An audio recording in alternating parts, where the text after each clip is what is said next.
자, 다들 한 주일 동안 잘 보내셨습니까? 네, 또 즐거운 공법을 시작하겠습니다. 예, 오늘 저희가 이제 기초 입문서는 페이지 몇 페이지냐면 입문서는 169페이지인 것 같네요. 그죠? 예, 169페이지고, 자, 오늘 먼저 요거부터 먼저 한번 정리하고요. 예, 지난주에 나눴던 자료 있었죠? 혹시 안 가져오신 분은 저 뒤에 있으니까 그냥 얼른 한번 가져오시고요. 예, 여기에 있는 체계를 좀 간단하게 보도록 하겠습니다. 먼저 볼 것은 지난주에 저희가 기본적인 개념 정리를 했었어요. 꼭 아셔야 되는 거. 이 시도 행정조직 그러면 우리 행정조직은 이 중앙정부 이 국장이 있었죠. 국장이 있었고 그 밑에 뭐가 있었어요? 예, 시도지사가 있었고 그 밑에 이제 지방자치단체인 시도가 있었고 시도지사가 있었고 그 밑에 기초자치단체장인 시장군수구청장이 있었죠. 거기를 우리는 퉁쳐서 다 행정청이라고 그랬고 그 중에 예, 시도. 자, 시도는 어디를 줄여서 시도라 한다고요? 시도. 예, 이 특별시 그리고 또 어디 광역시 그리고 또 특자 세종시를 우리는 특자라고 할 거예요. 특별자치시 세종시 그리고 제주도를 앞으로는 특도 이렇게 표현할 거예요. 특별자치도 그리고 도 그래서 여기를 줄여서 시도라 한다 이렇게 표현합니다. 시도 그러면 시도 이들을 그러면 여기에 있는 장을 뭐라고 표현하고요? 시도지사 그러면 특별시장, 광역시장, 특별자치시장, 특별자치도지사, 도지사. 그래서 시도지사라고 그러고 그리고 이 시도지사를 우리는 광역자치단체장이다 표현하죠. 그래서 대한민국의 광역자치단체장은 총 몇 명 있다고 그랬어요? 여기에 도에 8도가 있다고 그랬죠? 8개. 그리고 제주도 하나, 세종시 하나, 그리고 광역시는 몇 개요? 6개. 그리고 서울특별시 하나. 그래서 17개, 17명의 광역자치단체장이 있더라. 이렇게 표현했고. 그 다음에 또 하나는 알아둘 것은 관할구역. 그러면 관할구역은 어디가 관할구역이라고 그랬어요? 관할구역은 우리 국토계획법에 의해서 계획이 수립되는 관할구역은 어디가? 특별시가 관할구역이고 광역시가 관할구역이고 특자가 관할구역이고 특도가 관할구역이죠. 그리고 근데 도는 대한민국은 도가 제일 크잖아요. 그죠? 우리 전주시보다는 전라북도가 훨씬 크잖아요. 도 안에는 시군이 있죠. 시군이.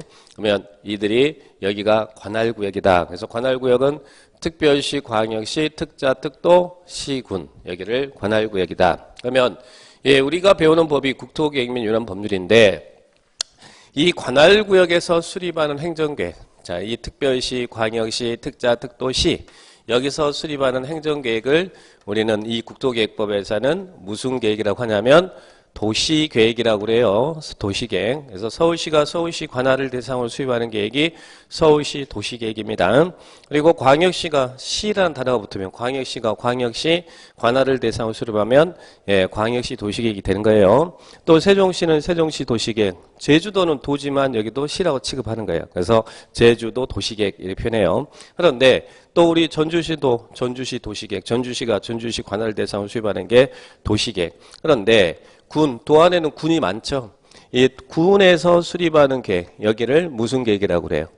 군 계획이다 표현하죠. 그래서 시에서는 도시계획이라고 하고 군에서는 군 계획이라고 해요. 그러면 이 법의 근거에서 우리가 배우고 있는 법이 무슨 법이에요?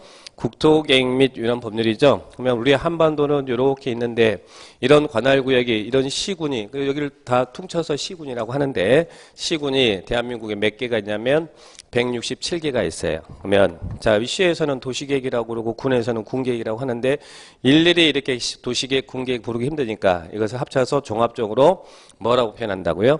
도시군계획 이렇게 표현합니다. 그러면 도시군계획은 도시계획과 군계획이 결합돼서 만들어진 단어다 이렇게 이해를 하시면 됩니다. 그러면 도시군계획은 어디서 수립하는 계획이에요?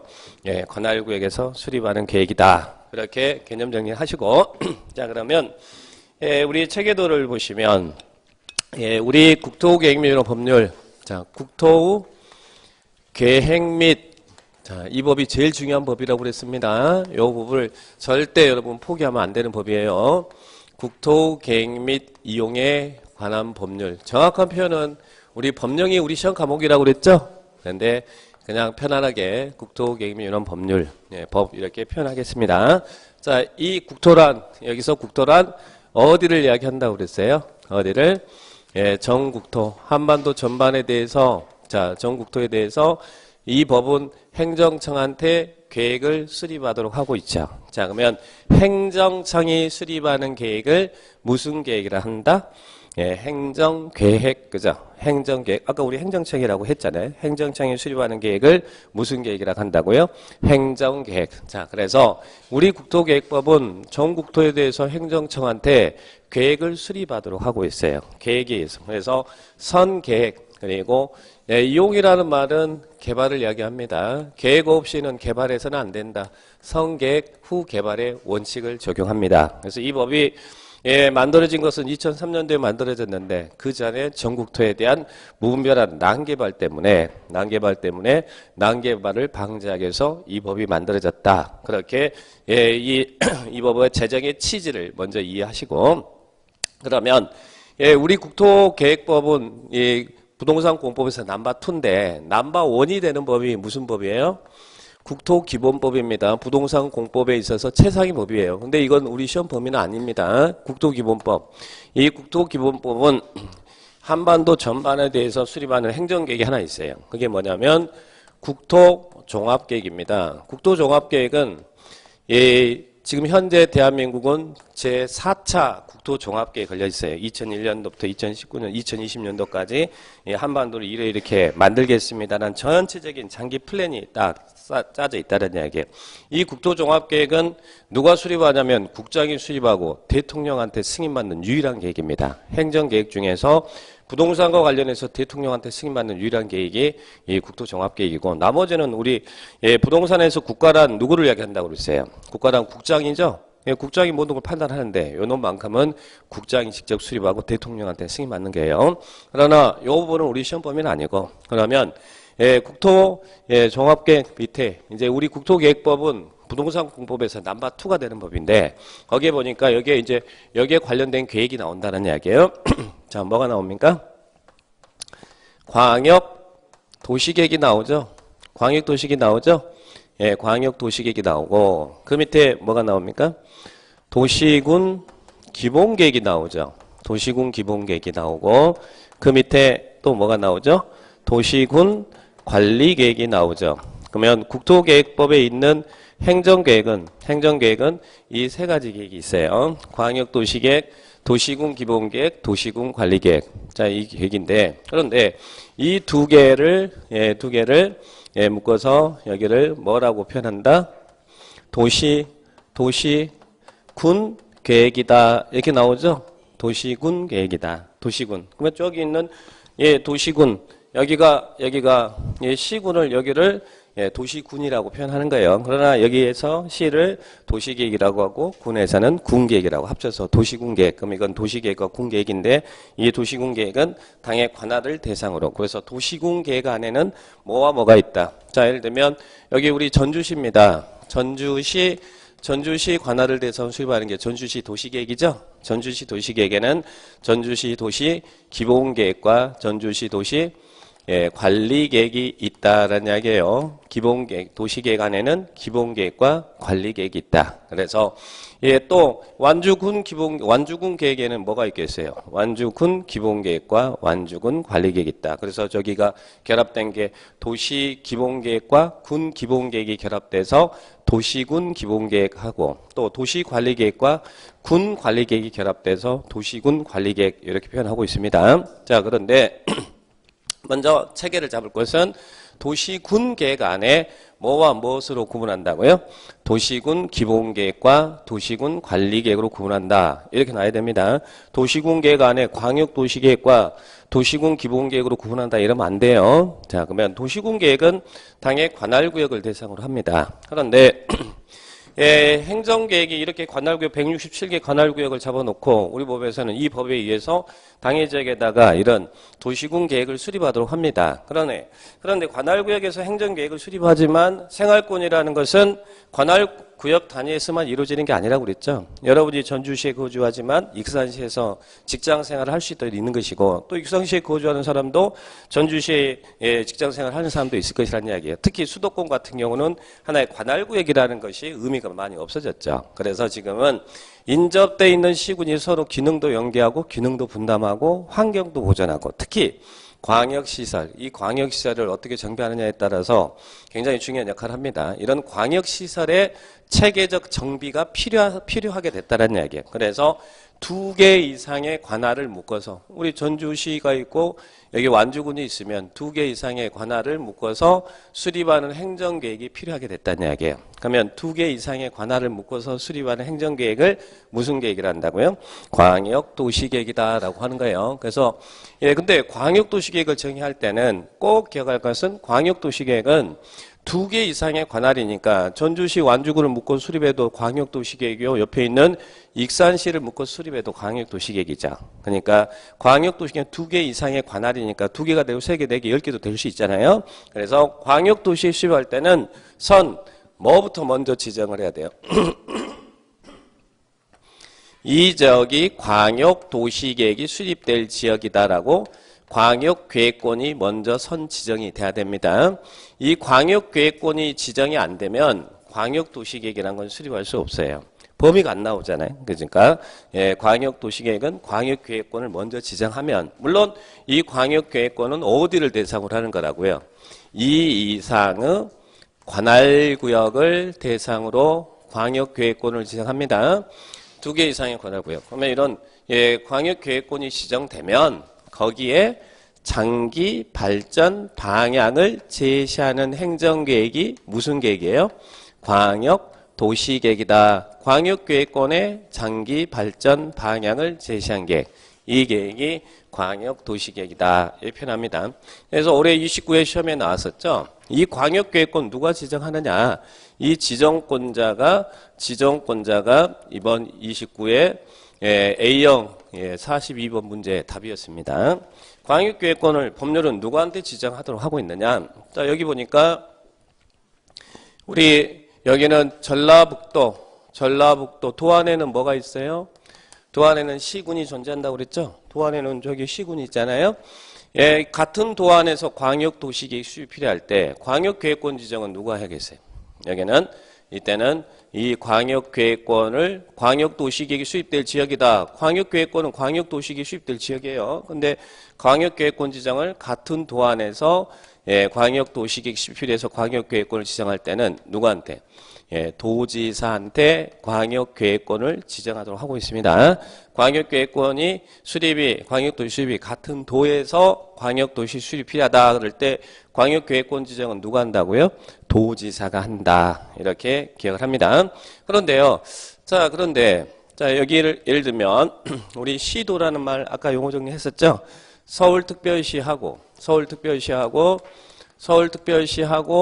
그리고 경기도. 자, 여기에 있는 경기도인데 서울특별시 송파구하고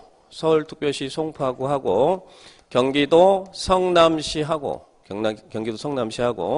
하남시에 광역도시계획 수립이 필요해. 그래서 여기에다가 광역계획권을 광역도시계획 수립하도록 광역계획권을 이렇게 지정할 거예요. 자, 이때는 누가 광역계획권을 지정해야 되느냐? 광역계획권이 지정이 돼야 광역도시 수립할 수 있는데 여기는 누가 할 거예요? 만약에 성남시, 하남시에 이렇게 광역도시 수립 필요하면 광역계획권 지정 경기도지사가 해주면 되잖아요. 같은 도안에 있으면. 근데 여기는 어떻게 돼 있어요? 서울특별시, 송파구, 경기도, 성남시, 하남시죠? 광역계획권이 이렇게 시도에 걸쳐서 광역도시계획이 수립되는 것이죠?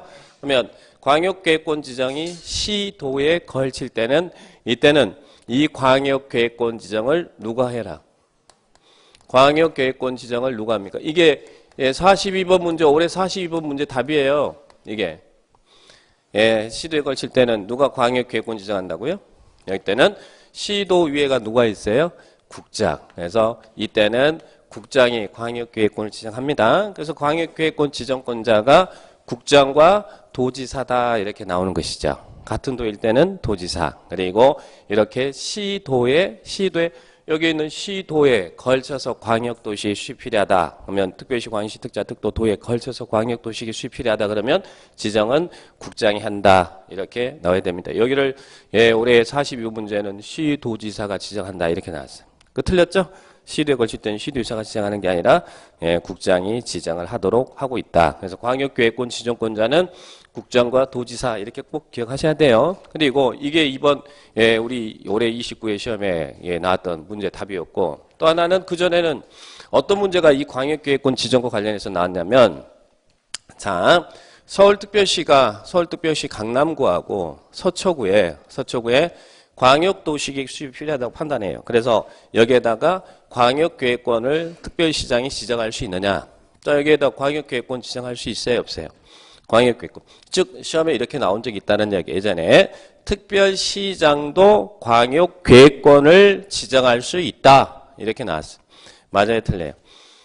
특별시장, 광역시장은 자 여기에서 당연히 이게 관할구역이라고 그랬잖아요. 이게 관할구역. 그러면 서울시장은 서울시 관할을 대상으로 도시계획을 수립해야 되죠. 구는 관할구역이 아니니까.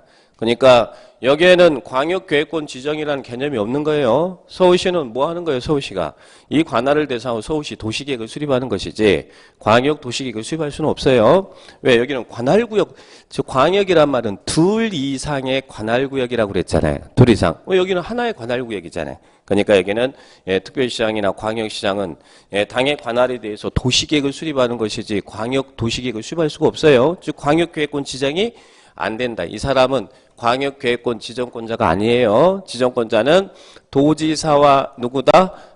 국장과 누구라고요?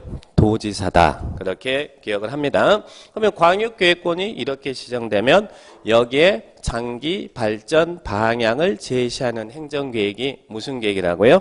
광역도시계획이다. 이렇게 개념 정리합니다. 그런데 자, 이 광역도시계획은 구속력이 있어요, 없어요? 이 광역계획권의 장기 발전 방향, 앞으로 이렇게 지정해놓고 여기에다가 앞으로 이렇게 하겠습니다란 장기 발전 방향을 제시하는 행정 내부적 계획이지 이게 우리에게 직접적인 법률상 효력은 미치지 않죠. 그러면 그런 계획을 우리는 지난주에 무슨 행정계획이라고 그랬어요? 계획이 행정 내부에게만 미치고 우리에게는 직접적인 법률상의 효력을 미치지 않으면 그런 행정계획을 구속력이 없는 비구속적 계획이다 그랬죠. 비구속적 계획이다 그랬죠. 그래서 지난주에 행정계획의 체계를 이렇게 전체적으로 한번 정리해봤었잖아요. 그러면 이건 비구속적 계획이에요. 그러면 비구속적 계획은 그 밑에 보니까 뭐라고 나왔어요? 비구속적 계획. 이 광역도시계획을 수립하는 절차를 보니까 뭐라고 밑에 이렇게 쭉 나와 있는데 거기에 얼른 들어오는 것이 절차는 수립하고 뭐한다? 승인한다. 이런 절차가 수립하고 승인한다는 절차가 보인다. 그죠? 거기에 있는 체계도에 여기에 보면 광역도시계획, 광역계획권 지정 나오고 밑에 절차가 이렇게 광역도시 절차가 나오는데 거기에 수립에다가 동그라미만 쳐놓으세요. 수립하고 그 다음에 승인 이렇게 간단하게 정리해 놓으시고 그 다음에 이거 좀 더 이렇게 설명하고 다 설명을 드리겠습니다. 교과에서 볼 테니까 이런 부분만 그 관련 부분만 있는 부분만 동그라미 딱 쳐놓으세요. 자, 그 다음에 광역도시계획이 수립됐습니다. 그러면 자 여기가 보세요. 전라북도 지금 현재 우리 전라북도는 전주권 광역도시계획이 수립되어 있습니다.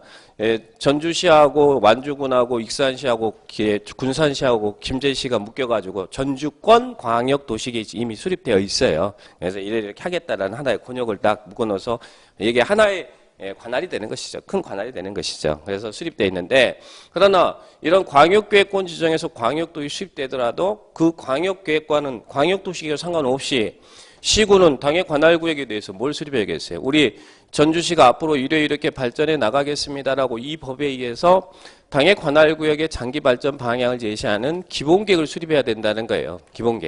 기본계획을. 자, 이런 광역도시계획 수립과 상관없이 당의 관할구역에서는 우리 지역이 앞으로 이렇게 발전해 나가겠습니다라는 장기 플랜을 정하는 기본계획을 수립해야 돼. 그래서 이 법에 근거해서 우리 국토계획법에 근거해서 전주시도 그리고 완주군도 익산시도 당의 관할구역에 대한 장기 플랜을 짜는 기본 계획을 수립하고 있다는 이야기예요. 자, 그 계획. 그다음 밑에 기본 계획은 도시군 기본 계획은 어떻게 정리합니까? 뭐가 나와야 돼요? 여기는 관할구역. 관할구역이 어디가 관할구역이라고 그랬어요? 특별시, 광역시, 특자, 특도, 시군. 관할구역. 그죠? 관할구역에 대한 우리 기본계획의 정의를 이렇게 하고 있죠. 관할구역에 대한 기본적인 공간구조와 장기 발전 방향을 제시하는, 여기도 장기 발전 방향을 제시한다. 그죠? 기본적인 공간구조와 장기 발전 방향을 제시하는 종합계획입니다. 기본계획은 종합계획이고, 이 기본계획은 당해적의 관리계획을 수립하는데 뭐가 된다고요?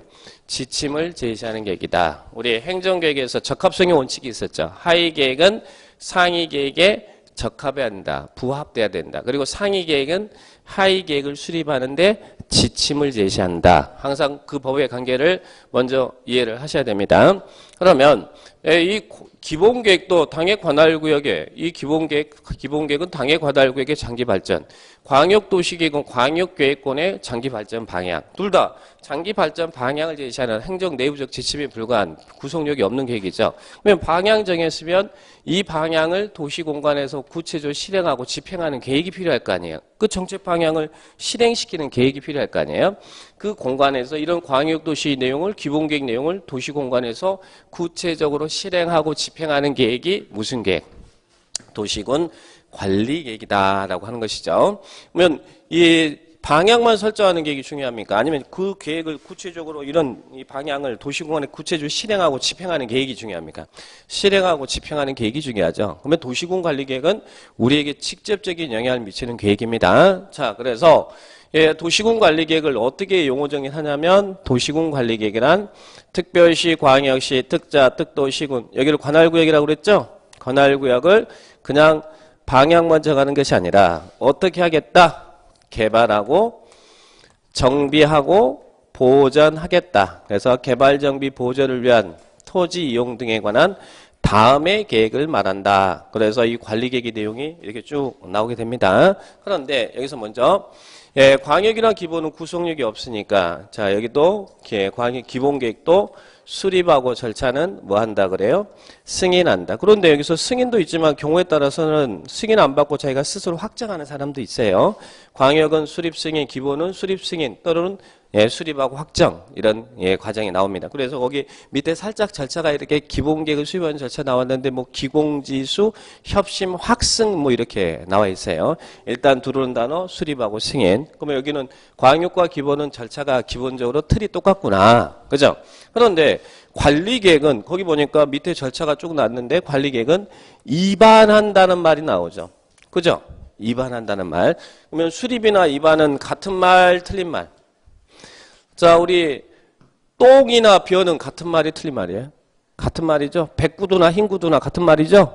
다만 수립이나 입안은 같은 말이에요. 안을 세웠다가 입안이니까 수립이나 같은 말입니다. 다만 비구속적 계획 같은 경우는 용어를 구분하기 위해서, 계획의 성질을 구분하기 위해서 여기서는 수립이라는 용어를 썼고, 구속력 있는 계획은 입안이라는 용어를 표현했다는 이야기예요. 그렇지 의미가 다른 건 아닙니다. 다만 이렇게 구분을 하고 있더라. 그러니까 수립하고 입안 용어 때문에 고민을 하지 마시라 이 말이에요. 그 다음에 또 하나는 여기는 승인이라는 용어를 썼는데 여기는 결정한다, 일에 매듭을 짓는다. 그래서 이 구속력 있는 계획 같은 경우는 입안하고 결정한다 이렇게 표현합니다. 비구속적 계획은 수립하고 승인한다. 여기는 입안하고 결정한다. 그 절차는 앞에 있는 부분들은 나중에 이제 살 붙여서 정리할 것이고, 입안하고 결정한다 이런 내용을. 그러면 어떤 내용을 도시군 관리계획에 의해서 입안하고 결정하라는 이야기예요. 이런 내용을 관리계획에 의해서 입안하고 결정해라. 자, 그래서 여기 화살표가 이렇게 쭉 나왔죠?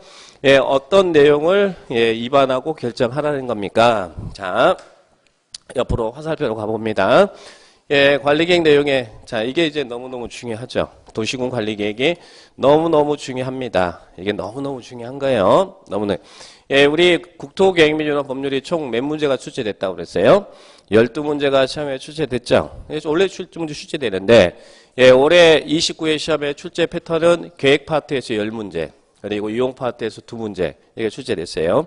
그 중에 광역도시계획 하나, 아까 광역계획권 물어보는 거 이거 하고 기본계획은 출제가 안 됐어요. 그리고 이 관리계획 파트에서만 시험에 9개가 출제됐습니다. 그러니까 어마어마하게 출제된 겁니다. 이 부분이 보통 7개 내지 8개인데 올해는 특히 9개까지 나왔습니다. 그래서 이 부분들 하나씩 하는, 그러면 여기가 관리계획 내용이 쭉 언급되지만 얼마나 많은 내용들이 있겠어요. 근데 이런 부분들의 체계를 먼저 잘 보시고, 자, 먼저 첫 번째 나오는 게 뭡니까? 거기 첫 번째 있는 거 용도 지역이 나옵니까?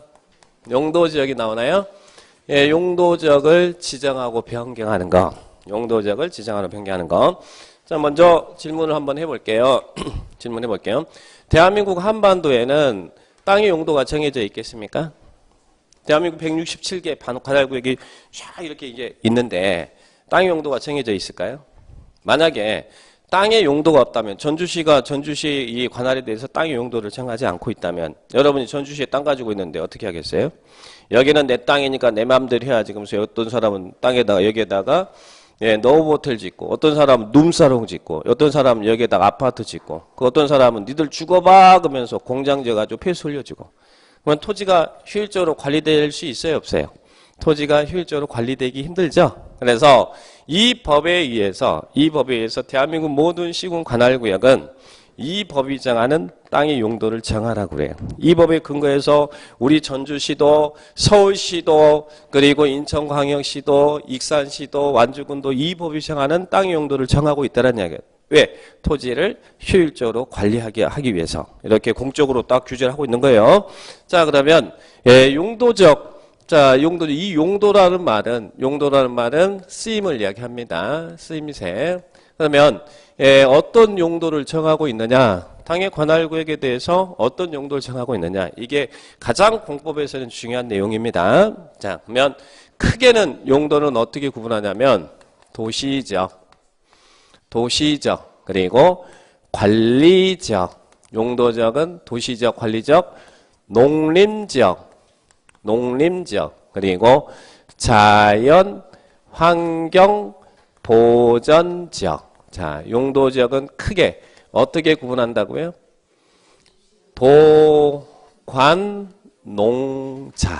도관농자. 예, 도시지역은, 용도지역은 도시적, 관리적, 농림적. 이게 큰 구분이야. 큰 구분. 도시적, 관리적, 농림적, 자연환경 보전지역. 자, 예를 들면, 예, 우리 전주시. 자, 전주시가 이렇게 딱 있습니다. 전주시가 뭐였어요? 아까 계획 20대는 관할구역이었죠? 그죠? 자, 그러면 이 전주시 관할에는 이 법이 정하는 용도적을 전주시 도시관리계획에 의해서 결정하고 있다는 이야기예요. 그 중에 하나가 전주시가 판단하기에 인구와 산업이 밀집되고 밀집이 예상되는 지역을 뭘로 지정하고 있냐면 여기를 도시지역이라고 딱 지정하고 있다는 이야기. 이 법에 근거해서. 그러면 도시지역은 어떤 지역이 도시지역이냐면 인구와 산업이 밀집되고 밀집이 예상되는 지역은 도시지역을 지정해라. 이렇게 규정하고 있어요. 인구와 산업 밀집돼 밀집 예상되면 전주시는 전라북도 다른 지역에 비해서 인구가 많죠. 인구가 밀집되어 있는 지역들이 많죠. 전주시는 전라북도에서 제일 도시지역이 많은 지역이에요. 그러나 조심할 것은 시라고 다 해당 관할이 다 도시지역이 아닙니다. 시 안에도 도시지역이 있고 우리 전주시 하늘에서 내다보면 전주시도 이렇게 인구가 밀집되어 있는 세타가 있지. 나머지는 허허벌판도 많아요. 그러나 그 지역은 도시지역이 아니에요. 그 지역은 무슨 지역? 관리지역이 될 수도 있고 농림지역이 될 수도 있고 자연환경 보전지역이 될 수도 있어요. 그러면 전주시는 상대적으로 전라북도에서 인구가 제일 많은 지역이기 때문에 도시지역이 제일 커요. 인구에 따라서 도시지역이 커질 수밖에 없어. 그래서 서울시 같은 경우는 거의 다 도시지역이에요. 서울은 대한민국 인구가 1000만이 되잖아요. 그죠? 서울시 관할은. 그러나 예를 들면 익산시라든지 김제시는 어떤 시입니까? 익산이나 김제가? 시라는 단어를 쓰고 있지만 전주시하고 익산시, 김제시는 약간 성격이 다르죠. 이 익산시나 김제시 같은 경우는 전형적인 도농복합도시잖아요. 농촌 지역이 도시로 되면서 예, 우리 익산시나 김제시 가보면 이 인과 산업 밀집되는 세타는 얼마 안 돼요. 나머지는 더 훨씬 예, 도시가 아닌 지역들이 많다는 이야기예요. 그러니까 익산시나 김제시 같은 경우는 상대적으로 이 도시적보다는 요 지역이 훨씬 더 많아. 관리적이나 농림적이나 자연환경 보전적이 훨씬 많습니다. 그러면 군 같은 경우는 어떨까? 우리 장수군 같은 경우는 군이 인구가 제일 없죠. 뭐든지 인구 대비해서 이렇게 나눠지는 거예요. 그러나 군은 그러면 인구가 별로 없으니까 다 비도시적인가요? 이들을 우리는 비도시적이라고 하거든. 그럼 장수군에는 다 도시적은 없고 용도적이 도시적은 없고 관리적, 농림적, 자연환경 보전적 이것만 있을까? 군에도 읍 같은 데는 우리 쪽이 뭡니까? 우리 삼내읍이라든지 봉동읍이라든지 이런 데는 완주군이지만 그저 막 아파트도 들어서 있고 상업시설도 막 있고 그러잖아요. 그죠? 그런 지역들은 도시지역이라고 합니다. 그래서 시라고 뭐 도시고 예, 군이라고 비도시다 이런 개념을 하시면 생각 안 돼. 시군 이 관할하고 용도적은 다른 의미다라고 이해하시면 돼. 그렇다면 상대적으로 인구가 많은 지역은 요놈이 크죠. 요놈이 크고 인구가 작은 지역들은 요놈이 훨씬 크다. 이렇게 이해를 하셔야 돼. 자, 그러면 예, 도시적 그래서 현재 지금 우리 이 법에 근거해서 이 대한민국 관할 167개가 관할에 대해서 이런 용도를 딱 정했는데 그 지정되어 있는 분포들 보니까 도시지역이라고 지정되어 있는 지역이 현재 약 전국도의 15% 정도 돼요. 15%. 전국도 땅덩어리 100이라고 한다면 거기에 도시지역이라고 용도 지역상으로 분포되어 있는 이 부분이 도시지역이. 근데 인구는 어디에 밀집되어 있는데? 대한민국 인구는 여기에 다시 밀집되어 있죠. 90% 이상이 여기에 밀집되어 있어요. 그러나 용도 지역상으로 땅의 분포는 여기가 약 15% 정도. 약간 요즘 개발을 많이 해서 좀 늘어나는 경향이 있지만 이 정도 퍼센테이지로 이해하시고.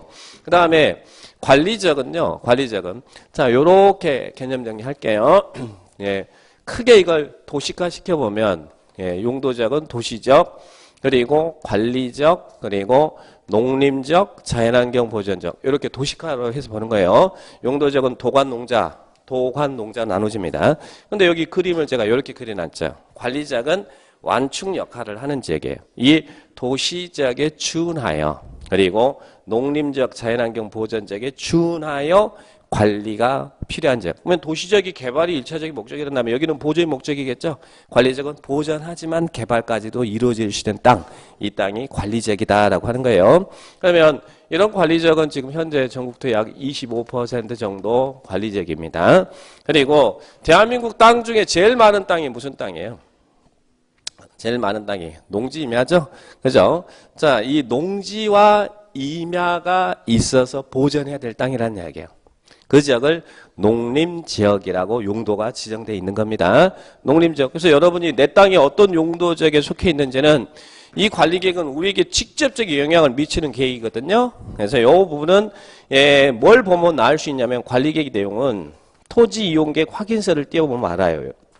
토지이용계획 확인서. 이게 이제 토지이용계획의 공적 장부고 여러분이 부동산 일을 할 때는 반드시 봐야 되는 장부입니다. 근데 광역도시계획이나 기본계획 내용은 토지이용계획 확인서에 나올까 안 나올까? 광역기본은 구속력이 없잖아요. 구속력이 없으니까 토지이용계획 확인서는 안 나타나는데 관리계획 내용은 우리에게 직접적인 영향을 미치니까 이 지역이 무슨 지역이다 무슨 뭐다 이런 내용들이 토지이용계획 확인서에 다 이렇게 기재돼 있어요. 자, 그러면 이 토지이용계획 확인서 띄워보면 시골에 땅 가지고 있는데 그 해당 지역이 무슨 지역인지 확인해보면 대부분 다 농림지역이에요.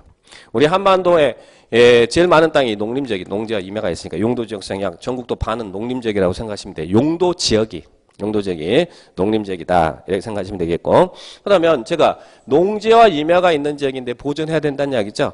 근데 그 임야 중에서 단순한 이런 보존 목적이 아니라 임야 중에서 그 임야를 자연환경이나 수자원이나 해안이나 생태계나 상수원이나 문화재나 수산자원 보육성이 필요합니다. 임야 중에서 그 특정한 어떤 목적을 위해서 자연환경을 보존한다든지 수자원을 보존한다든지 또는 문화재를 보존한다든지 이런 특정한 목적이 있으면 그 지역을 자연환경 보존 지정해요. 그러니까 토지 규제가 가장 강한 지역이 자연환경 보존 지역이에요. 쉽게 돈이 안 되는 땅이다. 그리고 자연환경 보존 쪽에 대표적인 지역들이 우리 지리산 국립공원이라든지 이런 공원들이 자연환경 보존 지역이다. 현재 자연환경 보존 지역은 임야가 있는 지역 중에 이런 특정한 목적을 위해서 이렇게 별도로 지정하는 지역이에요. 그래서 현재 자연환경 보존 지역이 제일 많을 것 같지만 임야는 이 지역이 임야가 농림지역이고 농지와 임야가 있는 지역이 농림지역이고 그 중에서 이제 임야 중에서 이런 7가지 목적에 의해서 보존하고 보호 육성할 필요가 있으면 그 지역을 자연환경 보존 지역 지정합니다. 자연환경 보존 지역은 전국도의 약 10% 정도. 그래서 분포도를 따지면 15%, 25%, 여기 50%, 여기 농림지역 크게 그려야 되는데 이건 도시가에서 이렇게 그려본 거예요. 자, 그래서 용도지역은 크게 도가 농자 나눠집니다. 예, 도가 농자 나눠져요. 전주시든 어디든 다 똑같이. 이 법이 정하는 용도지역 외에는 나머지는 정할 수가 없어. 그런데 도시지역은 인구와 산업이 밀집되고 밀집 예상되는 도시지역은 어떻게 나눌 수 있어요? 여기 도시지역인데 인구와 산업 밀집되는데, 자, 이 도시지역은 주거적, 상업적, 공업적, 녹지지역으로 나눕니다. 그래서 이걸 도시지역의 모임이라고 그래요. 우리들은 도시지역의 모임. 도시지역 안에는 뭐가 있다고요? 주거적, 상업적, 공업적, 녹지지역으로 세분을 합니다. 주거적, 이 그림 먼저 그려주셔야 돼. 주거적, 상업적, 공업적, 녹지적. 도시지역 안에는 주상공록이 있더라. 자, 전주시가 판단하기에 이 전주시 도시지역 중에 거주의 안정이 필요한 지역은 주거지역을 지정한다는 얘기예요. 또 서울시가 판단하기에 이 도시지역 중에서 거주의 안정이 필요한 지역은 주거지역을 지정해야 돼. 주거지역. 이건 어디든 다 동일한 목적에 의해서 동일하게 적용되는 거예요. 그러면 전주시에도 주거지역이 있고 서울시도 주거지역이 있고 익산시도 주거지역이 있다는 거예요. 도시지역 안에는. 우리 몸에서 거주 안정이 필요한 지역은 주거지역. 그 다음에 상업적은 그러면 뭐야겠어요? 사람이 주거적은 잠을 자는 곳이라면 잠만 자면 됩니까? 먹고 놀고 해야 될 거 아니에요. 일도 해야 되고. 그래서 업무나 상업의 편익이 필요한 지역은 무슨 지역을 지정하냐면 상업지역. 그래서 전주시가 판단하기에 이 도시지역 중에서 이 지역은 업무 용지와 상업 용지로 이용해야 될 땅이다. 그러면 그 지역을 용도지역을 상업적으로 딱 지정해놔. 그러면 상업적으로 지정되면 그 안에서는 토지를 가지고 있는 사람은 상업과 업무의 용도로 토지 이용을 해야 된다는 이야기예요. 자, 상업지역. 그죠? 그러면 예, 주거지역이 있고 상업지역이 있고 또 무슨 지역이 있어요? 우리 팔복동 있죠? 공업지역. 자, 공업의 편익이 필요한 지역. 인구와 산업 밀집되면 인구가 들어오려면 산업시설이 있어야 될 거 아니에요. 어느 지역이 예, 발전을 하려면 이런 산업시설이 존재해야만 있지. 단순히 업무시설만 가지고 예, 발전의 한계가 있는 거예요. 그래서 도시지역 안에는 이런 공장이 들어오게 됩니다. 자, 그러면 예, 공업의 편익이 필요한 지역. 그러면 이 도시지역 중 주상공은 그 기능에 따라 거주의 기능, 여기는 상업과 업무, 여기는 공업의 기능이지만 도시가 다 개발하는 건 아니죠. 도시 안에도 예, 보존할 땅이 있어야겠죠. 도시지역 중 보존할 땅이 무슨 땅? 녹지지역. 그래서 예, 이 예, 도시지역 안에는 주상공록이 있다. 이렇게 구분하셔야 돼요. 이 안에 이게 있는 게 아니에요. 이게 이렇게 나와서 이 안에 주상공록이 있다. 이렇게 나와야 돼요. 그러니까 도시지역 안에는 뭐가 있다고요? 주거지역도 있고 상업지역도 있고 공업지역도 있고 녹지지역이 있다. 도시지역 안에는 주상공록이 있더라. 그래서 도시지역에 주상공록 나눠지고 그 다음에 제가 관리지역은 예, 완충 역할을 해주는 지역이라고 그랬죠. 그래서 아까 제가 어떻게 정리했냐면 관리지역은 도시지역에 준하여 그리고 농림지역 자연환경 보존지역에 준하여 관리가 필요하다 그랬죠. 준한. 그래서 이 관리지역도 예, 각각 준하는 친구를 두고 있다라는 얘기예요. 준하는 친구. 자, 준하는 친구. 이 관리지역은 어떻게 예, 또 세분할 수 있냐면 도시지역에 준하여 관리가 필요하다 그러면 계획관리지역. 도시지역하고 친구예요. 그러니까 관리지역, 이 비도시지역, 이걸 우리는 그냥 관리농림 자연환경 보존지역을 도시가 아닌 지역이다 해서 비도시지역이라고 하는데 그 중에 제일 돈 되는 땅이 계획관리지역의 땅이에요.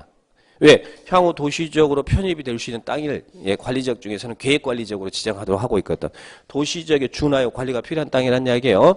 그러면 자 농림지역에 준하여 관리가 필요한 장은 무슨 지역을 지정하냐면 생산관리지역으로 지정해라 그래. 농림지역하고 친구가 생산관리예요. 각각 준하는 친구를 두고 있어요. 그 다음에 자연환경 보전지역에 준하여 관리가 필요한 지역은 보전관리지역. 그래서 각각 준하는 친구를 두고 있더라. 그래서 관리는 친구라는 친구를 기억하셔야 돼. 이게 준하는 지역에 도시지역에 준하여 농림 자연환경 보전지역에 준하여 관리 필요. 그러면 관리지역은 어떻게 나눈다고요?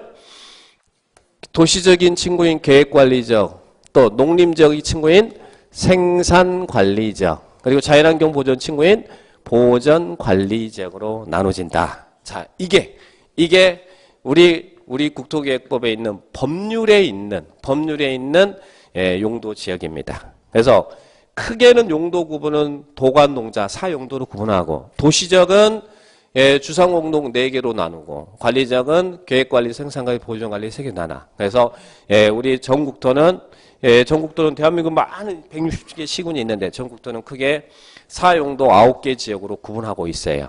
용도를 딱 나눠놓고 있다는 이야기예요. 4용도가 이거죠?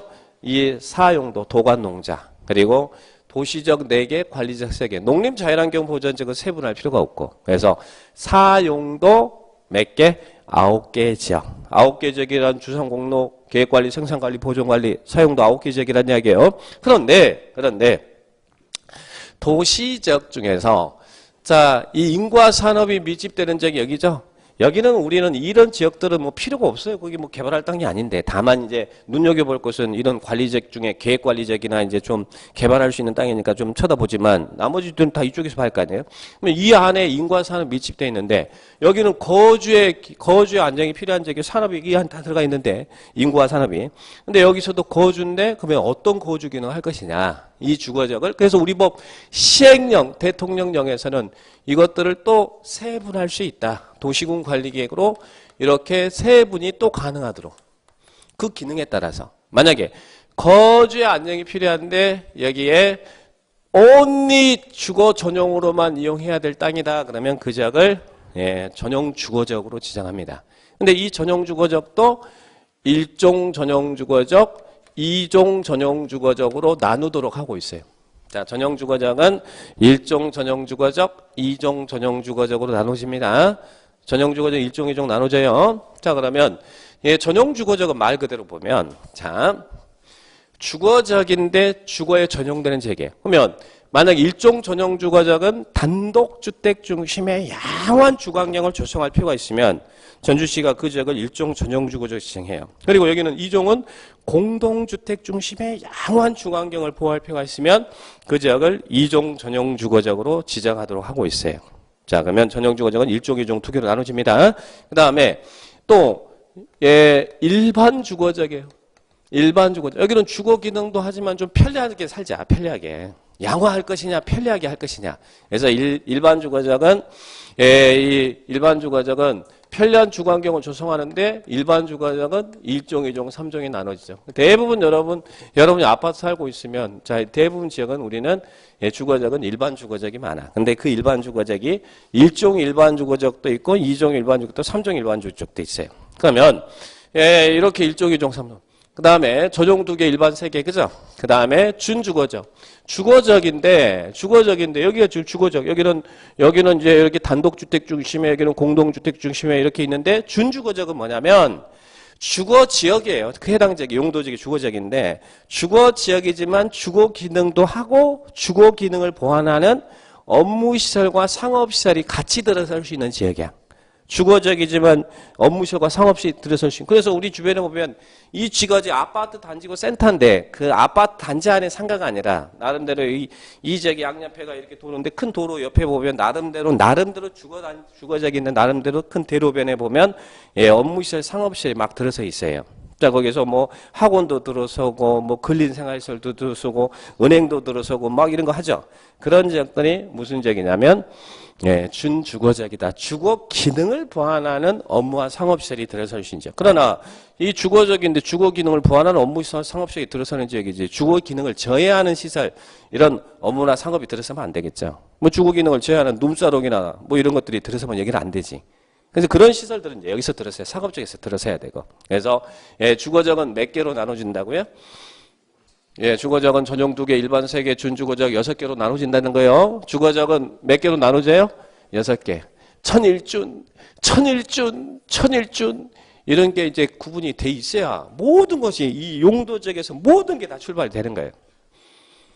예, 이 개발법, 정비법, 건축법, 주택법 이런 용도적 개념을 알아야 용도적인 이런 걸 알아야 모든 것은 이제 공법은 출발을 해. 대한민국 모든 지역은 다 이 전국도 모든 지역의 용도 이 법이 사는 용도가 정해져 있으니까. 자 그러면 주거적은 전용 2개, 일반 3개, 준주거적 해서 6개가 나누져요. 자 여기는 주거적에는 몇 개로 세분이 할 수 있다고요? 6개로 세분할 수 있다. 세분할 수 있다. 그 세분도 도시군 관리계획으로 세분하란 이야기예요. 예, 세분을 6개로 세분이 합니다. 자 그다음에 상업적은 상업과 업무 편익이 필요한 적이죠. 그죠?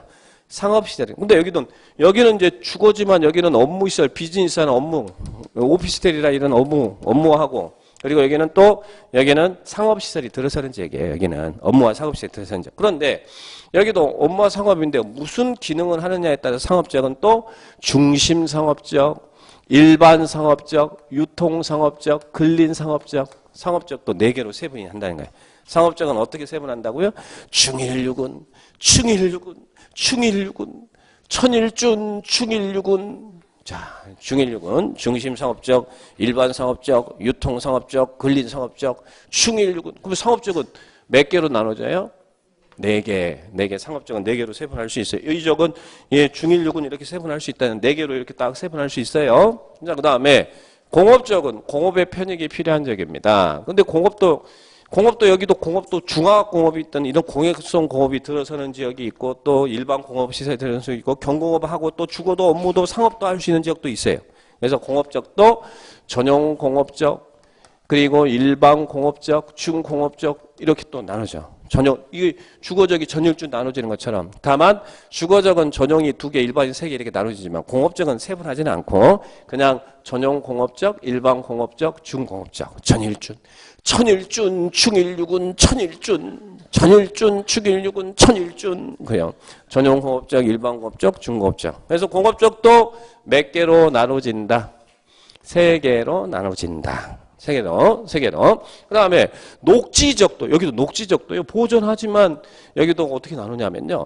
이 도시적 중에서 건들면 안 되는 땅, 그 땅이 무슨 땅이냐면 보존 녹지적이야. 도시적에 제일 돈 안 되는 땅. 보존 녹지적. 누가 보존 녹지적 땅 사라 그러면 뭐라 해버려야 돼. 나를 뭘로 보고 그러면 보존 녹지적. 네, 도시의 자연환경 등을 위해서 보존할 필요가 있는 지역이고. 그 다음에 또 도시 안에요. 우리 도시적 안에도 농지 임야도 있고 막 그래요, 실은. 자, 여기 도시적 안에 농지가 있는데 농지가 있으면 그 지역은 뭘 해야겠습니까? 농업적 생산을 위해서 개발을 유보할 필요가 있죠. 그러면 개발을 유보할 필요가 있는 지역은 생산 녹지 지역을 지정해. 도시 안에 이게 농지가 있다 그러면 그 지역은 생산 녹지 지역이다 이렇게 이해하시면 돼요. 그리고 또 자연 녹지적은 녹지적이지만 나중에는 이 지역은 녹지적이지만 불가피하면 제한적 개발도 허용하겠다. 그래서 불가피한 경우 제한적 개발을 허용할 수 있는 녹지지역이 자연 녹지지역이야. 그럼 여러분이 땅 산다면 녹지지역에 땅을 산다면 어느 지역에 땅을 사야겠어요? 보존 녹지지역 땅 사? 그러면 안 돼요. 보존 녹지 사면 이제 학원 나오기 전까지 이거 아무거나 사면 되겠지 그러지만 그러면 안 돼요. 보존 녹지는 개발이 전혀 안 되는 땅이에요. 생산 녹지는 농업적 생산이 이루어지고 있으니까 개발을 유보할 필요가 있을 때 생산 녹지적을 지정해놨으니까 이거 개발을 유보할 땅이란 이야기예요. 근데 자연 녹지는 녹지적이지만 나중에 여차하면 개발도 허용할 수 있는 땅을 자연 녹지적으로 지정하도록 법이 규정하고 있다는 이야기. 그럼 땅 살 때는 뭐 사야 돼? 자연 녹지적이 돈 되는 땅이다. 그죠?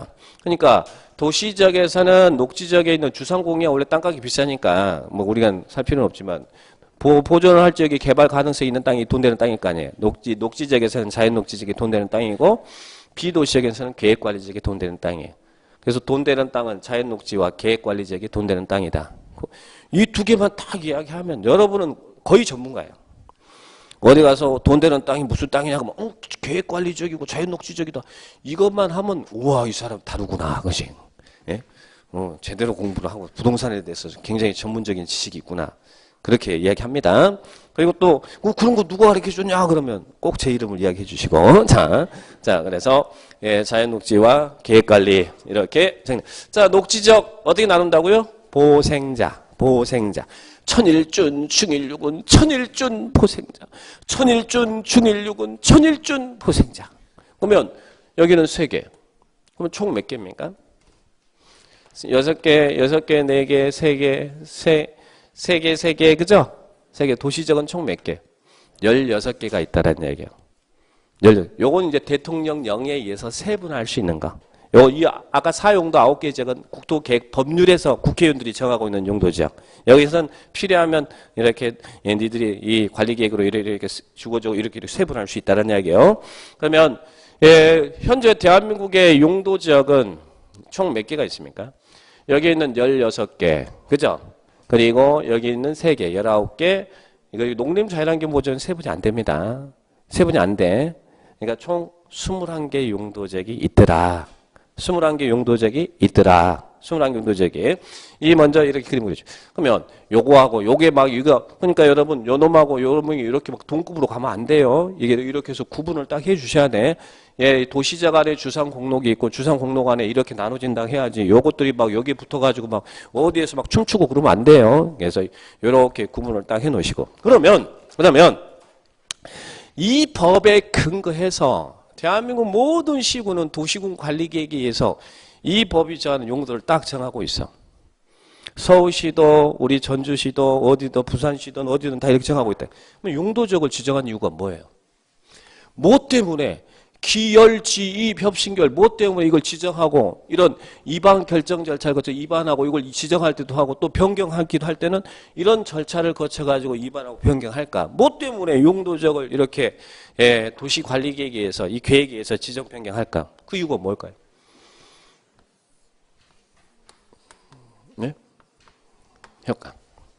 용도적을 지정한 이유는 땅의 용도를 딱 정해놓은 이유는 제가 토지를 효율적으로 관리해서 한다고 그랬죠. 땅의 용도를 정한 이유는 이 땅에서는 이런 건물만 들어서야 된다. 건물의 용도를 제한하기 위해서 그래요. 이걸 우리는 건축 제한이라 그래. 건축 제한. 용도를 제한하기 위해서 그래요. 용도. 이걸 또 행위 제한이라고. 자 보세요. 자 여기가 아까 제가 좀 보세요. 잘 들어봐요.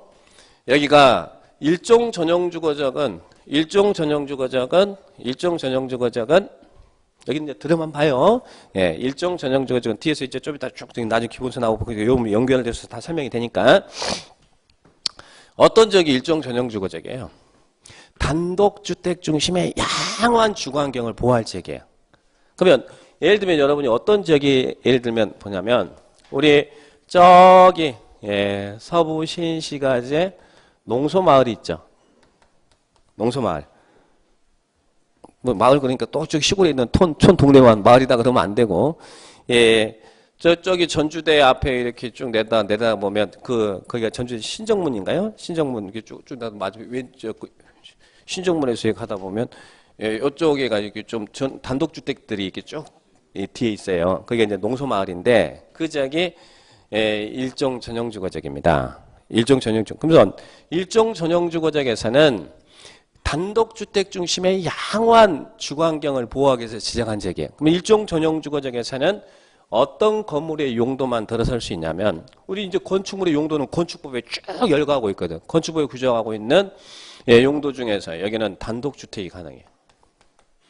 그래서 농촌마을이 단독주택이 쭉 들어섰어요. 그러니까 전원주택이 단독주택이. 그러면 단독주택과 플러스 자 주거 이런 용어 우리는 11월 12월 달에는 이런 기본적인 개념을 잘 이해하셔야 돼. 주거 생활을 영위하는데 필요한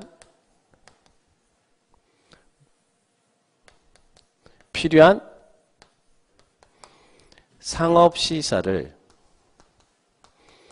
이 시설을 무슨 시설이라고 하냐면 주거생활 이걸 근린생활이라고 합니다. 근린생활 그리고 상업시설 나왔죠.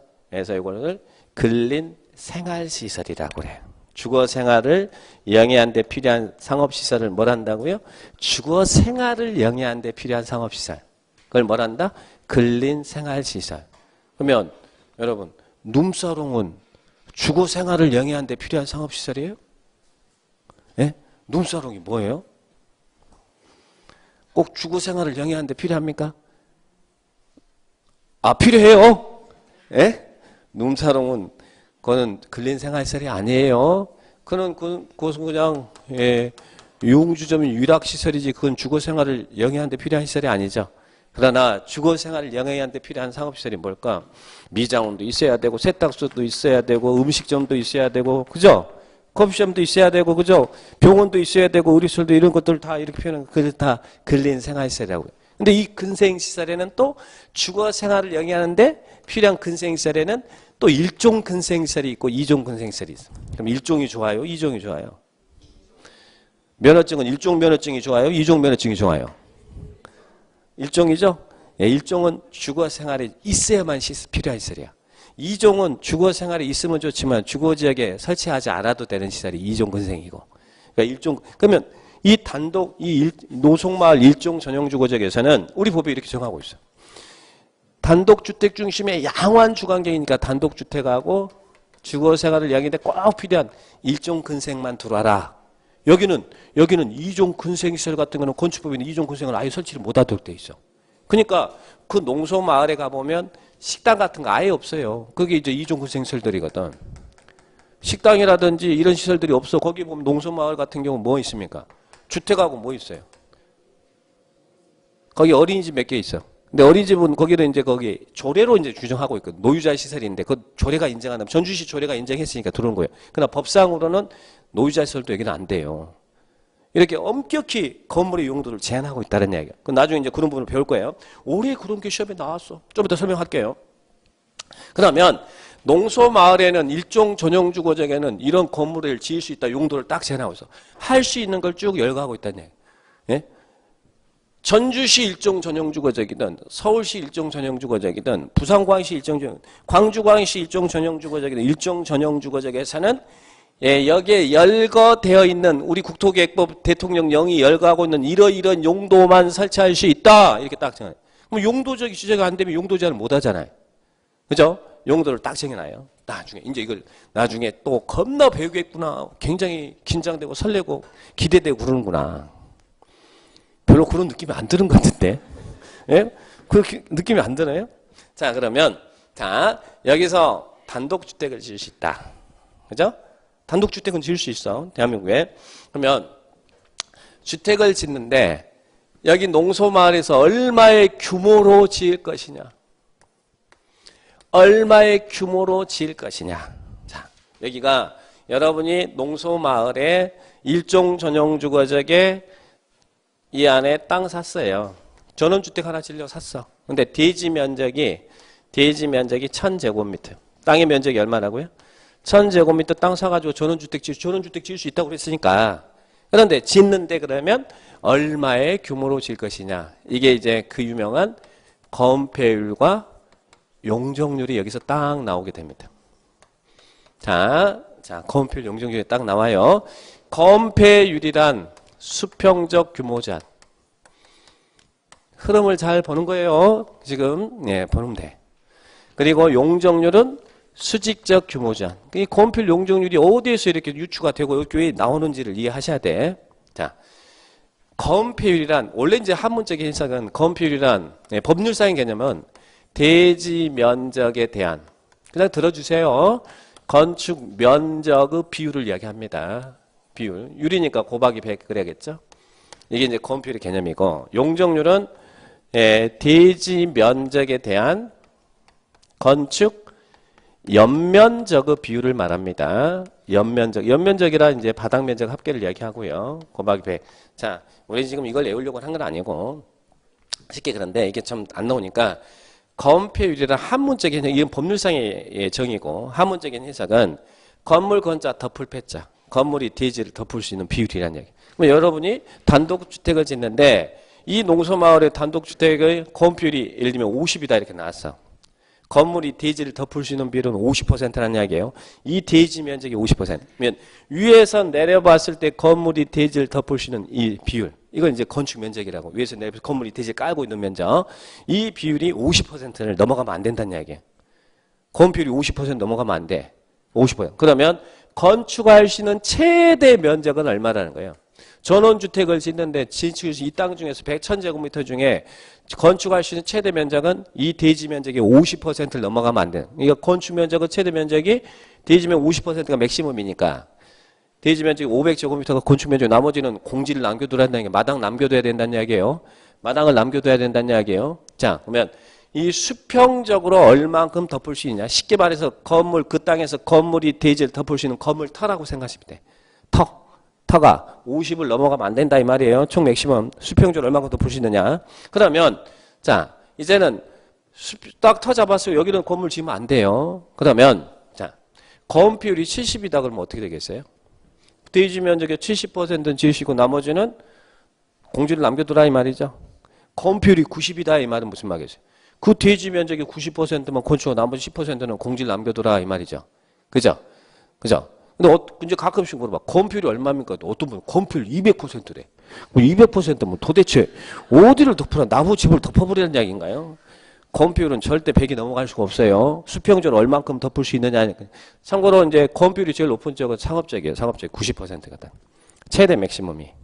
상업적인 90. 그죠? 그럼 우리 시골에는 마당이 넓은 이유가 있어요. 왜 그래요? 네. 시골적 비도시적 같은 경우는 이런 지역은 여기 계획관리지역만 빼고 여기는 다 건폐율이 20이야. 건폐율이 20이. 건폐율이 20이라는 건 대지 면적 건축할 수 있는 건축 그 대지 면적 중에 20%만 건물 짓고 나머지 80%는 공지를 남겨둬야 되거든.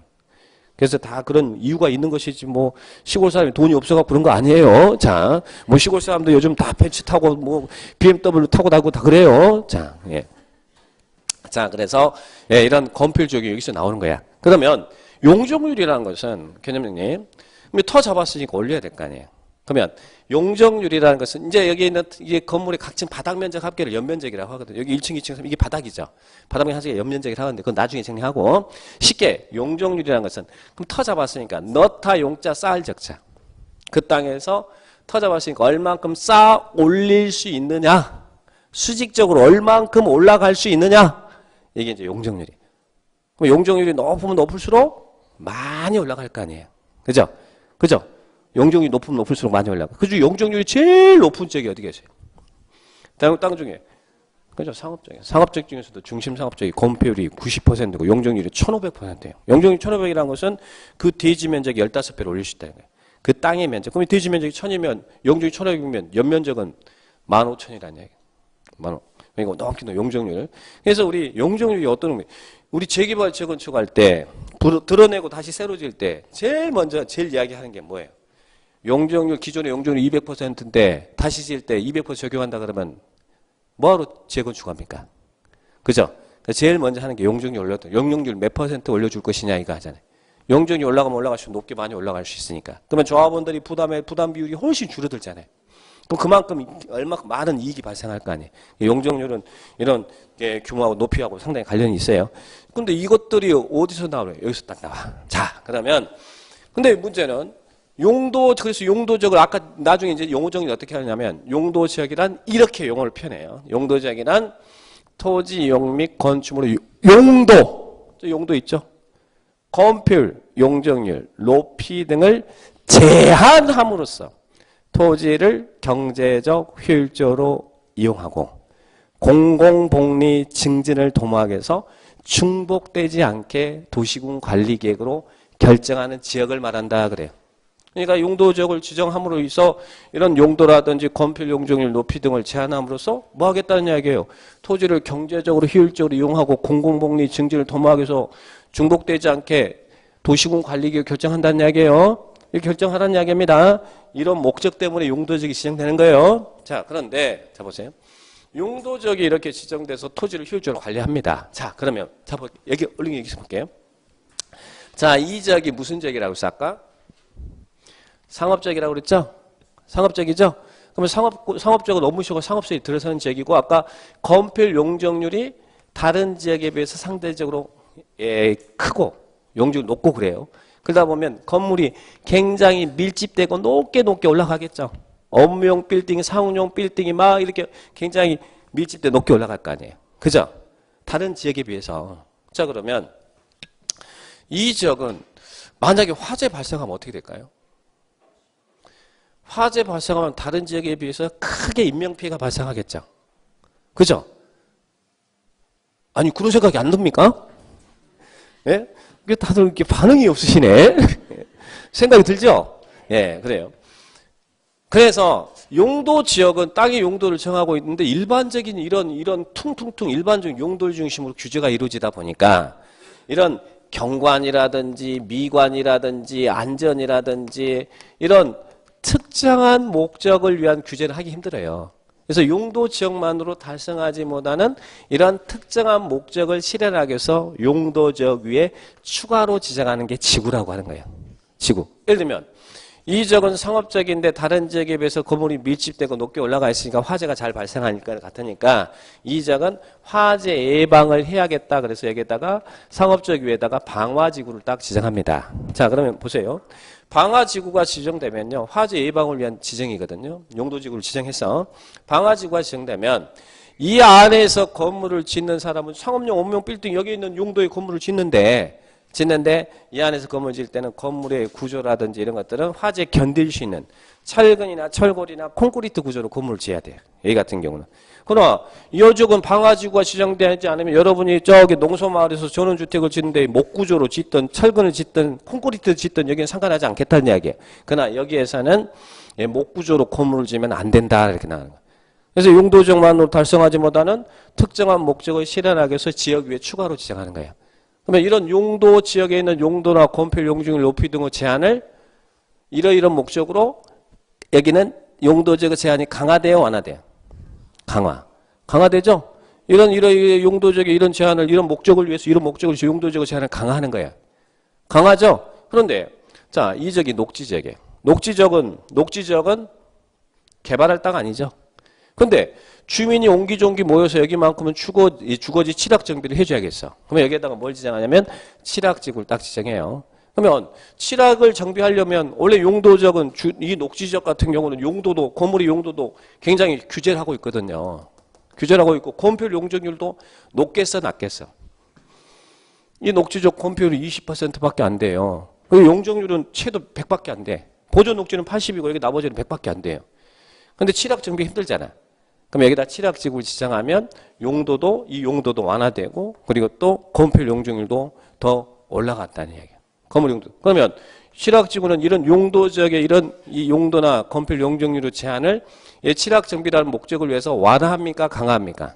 완화. 그래서 용도지구는 이 용도 지역의 용도 건폐율 용적률 높이의 제한을 강화. 이런 목적을 위해서 강화. 이런 목적에서 완화해요. 용도 지역의 기능을 증진하기 위해서 도시군 관리계획으로 결정한 지역을 말한다. 표현해요. 그러면 이런 용도 지역의 이런 특정한 이런 경관이면 경관, 미관, 완전이면 완전 뭐 이런 화재면 화재 이런 목적을 위해서 용도 지역 위에 추가로 지정하는 거. 왜냐면 내 땅은 용도 지역은 반드시 지정되지만 지구는 지정될 수도 있고 안 될 수도 있어요.